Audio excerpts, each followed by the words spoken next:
আজকে একটু মোচা বানাবো। তো মোচা বানানোর জন্য প্রথমেই আমি কড়াইয়ে একটু দিয়ে দিয়েছি সাদা তেল, আর ফোড়নে দিয়েছি একটু গোটা জিরে আর শুকনো লঙ্কা। আর এইদিকে হচ্ছে মোচাটা প্রথমেই কেটে ভালো করে জল দিয়ে ফুটিয়ে নিয়েছি। এদিকে তেল গরম হয়ে এলে দিয়ে দেবো কেটে রাখা আলু। আর মোচার সাথে একটু আলু মিশে না পড়লে ঠিক ভালো লাগবে না। আলুগুলোকে প্রথমে একটু সাদা তেলে ভেজে নেব, তারপর সেদ্ধ করে রাখা মোচাটা দিয়ে দেবো।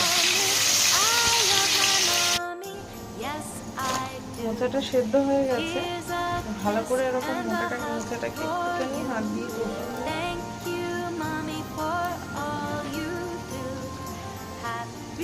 গরম তেলে দিয়ে দেবো।